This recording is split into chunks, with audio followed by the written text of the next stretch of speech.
In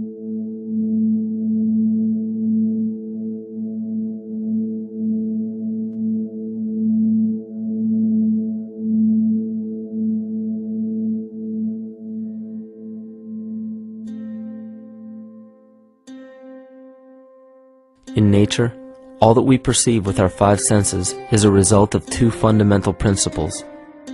Everything in existence is made of a relationship between vibration and matter.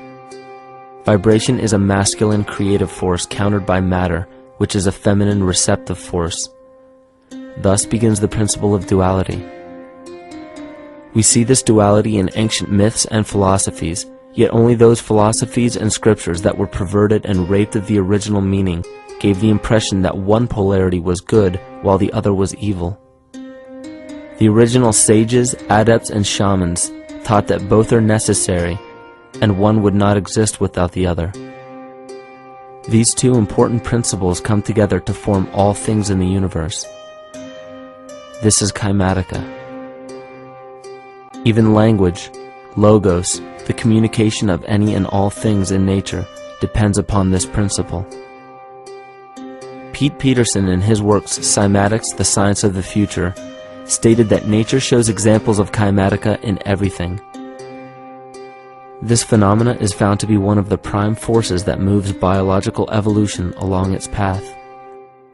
Dan Winter reproduced an experiment to prove that the ancient languages of Hebrew and Sanskrit, when spoken, create a vibratory frequency that moved matter into sacred geometrical patterns.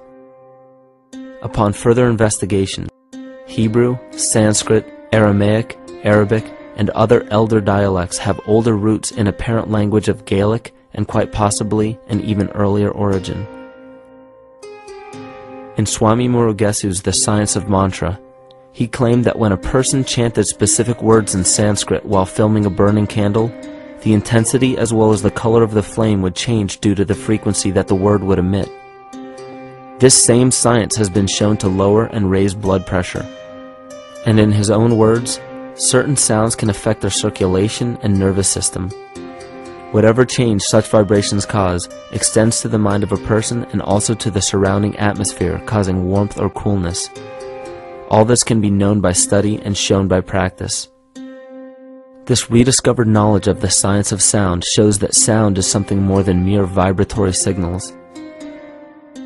Not only does sound interact with life, but it sustains and develops it. It acts as a conduit of conscious intent between people, societies, and entire civilizations. Yet the psychic illness we endure due to the domination of our false ego is reflected in the collective. Our psychological schism has shut us off from communicating correctly with our inner self, which is exactly how cancer cells within the body operate. In the collective, we have created a language barrier between humanity and the rest of nature, acting as a global cancer. Recorded in history, the efficacy of the ancient languages has been severely uprooted. The alphanumeric translation from Hebrew to English shows a complete reversal of the two languages, giving the cymatic effect unnatural results.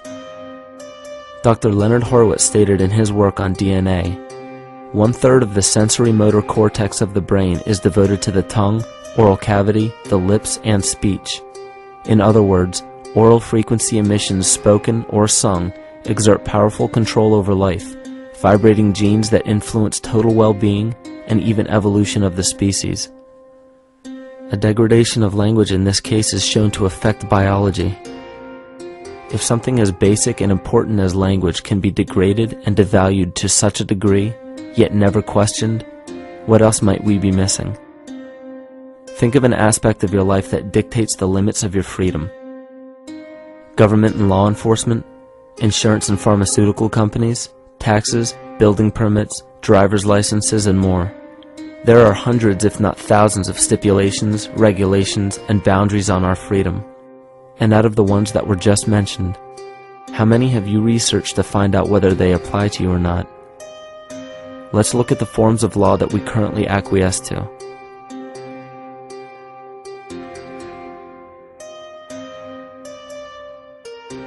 A common misconception among people is that any rule or regulation that governs them falls under one category: law.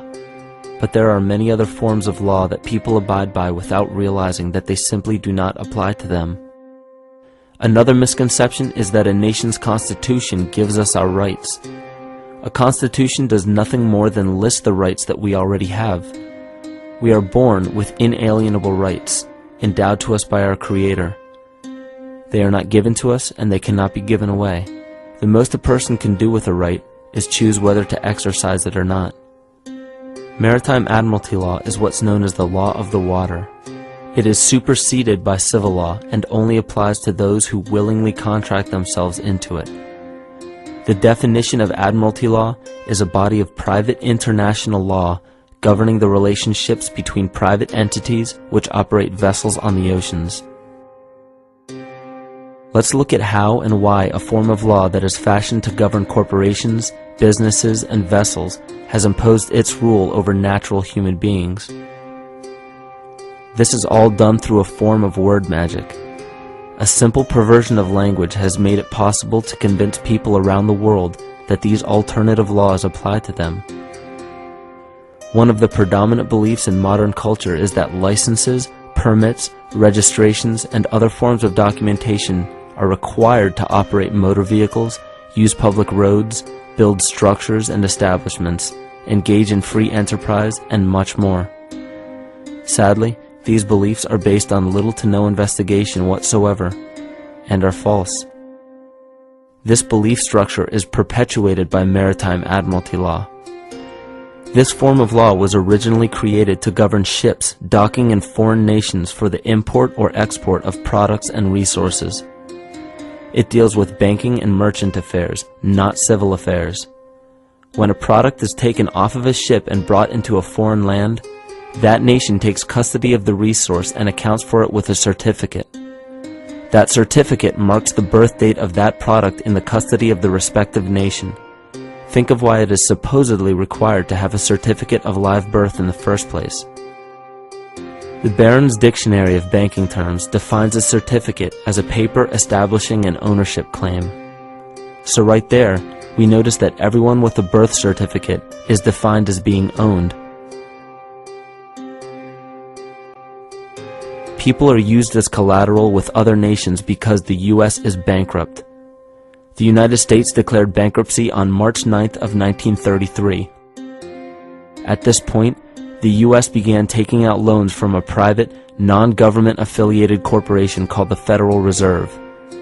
With no money to pay back the loans, the United States began using the citizens as collateral. All birth and marriage certificates are literally warehouse receipts. Just look at the similarities of warehouse receipts and birth certificates. Both document the date of issue, a serial number, registration number or receipt number, a description of the product, and an authorized informant to notify the appropriate government agency. With all of this information being readily available, the majority of people are unaware of their involvement with maritime admiralty law. This is possible through the manipulation of language. This admiralty law changed the meaning of the word person from a natural living person to a corporation. Driver's licenses, vehicle registrations, auto insurance forms, building permits, gun permits, work permits, tax filing documents, birth and death certificates, traffic citations, and many other forms of documentation that were once believed to be absolutely necessary only applied to persons or corporations. Upon signing such a legal document, you are indirectly waiving your rights under the Constitution and lowering your status to that of a corporation that is created with the same exact name as you. The only way to reconcile your true name from the name of the corporation is to take notice that the corporation has its name in all capital letters. This is known as capitis diminutia maxima. You may take notice that your driver's license, birth certificate, social security card, insurance cards, and more use all capital letters to legally represent the corporation with your name, not you. The corporation is known as an artificial person, whereas you, the human being, are known as a natural person. This deception goes even deeper when it comes to the courts that we attend. When showing up to court, you will notice that there are seats for witnesses behind a wooden fence or barrier. The defendant must cross through the entrance to the other side of the barrier where the plaintiff and judge sit. This act symbolizes the boarding of a ship. At this time, business can be conducted in maritime admiralty law.